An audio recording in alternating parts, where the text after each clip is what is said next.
A dramatic weekend in Washington as senators race against the clock to deliver President Donald Trump's big, beautiful bill. It's a great bill. It's a popular bill. The president hopes to have his 940-page legislation passed by July 4th.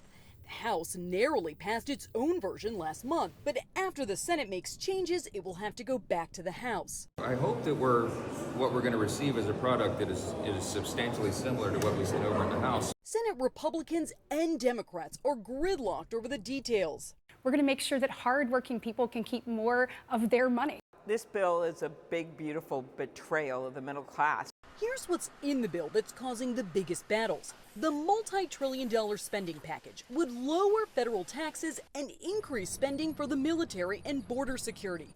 But it makes deep cuts to government-backed programs like Medicaid and food stamps. More than 71 million Americans depend on Medicaid for health care and health insurance.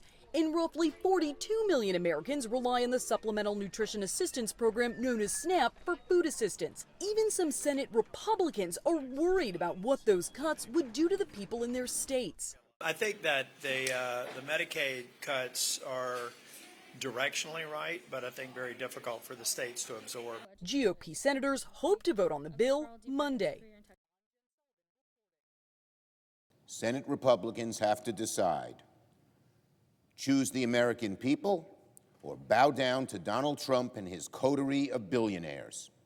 Because this bill, as we have said for months, steals people's health care, jacks up their electricity bill, takes away their jobs, all to pay for tax breaks for billionaires.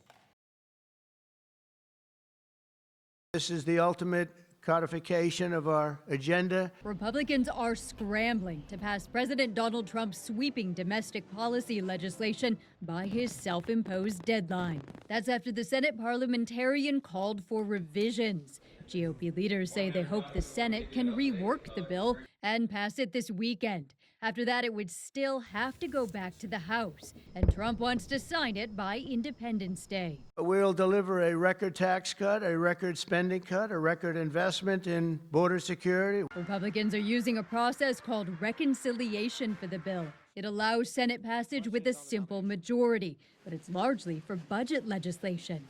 The Senate parliamentarian says several of the bill's provisions don't qualify. One would limit a way states get Medicaid funding, called a provider tax. This would be a chance to fix it. I mean, this would be a chance for leadership to fix it and actually do something right here that's not going to hurt rural hospitals. Without using the reconciliation process, Republicans would need support from across the aisle.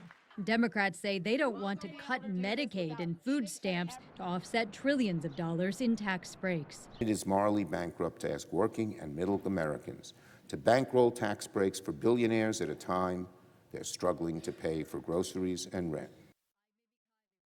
They call it the big, beautiful bill. I call it the large, lousy law. This Senate version cuts at least $1 trillion from Medicaid, and the CBO says that more than 11 million Americans are going to go without health insurance. But it also cuts food stamps or SNAP benefits, as well as educational benefits. It will be a marathon in the time frame of a sprint on Capitol Hill this week after Senate Republicans worked through the weekend and inched ahead on this mega bill that includes many of President Trump's domestic policy priorities. Still, there is work to be done. A weekend Senate vote was a vote to move ahead with the bill. The GOP saw just 2 defections, a no vote from Senator Rand Paul of Kentucky, who objects to how much the legislation will add to the federal debt, and another from Senator Tom Tillis of North Carolina, who objects to the depth of the cuts to Medicaid. After President Trump lashed out on Tillis at social media, the North Carolina Republican said he won't run for re-election next year, hinting he'll also be a no on final passage.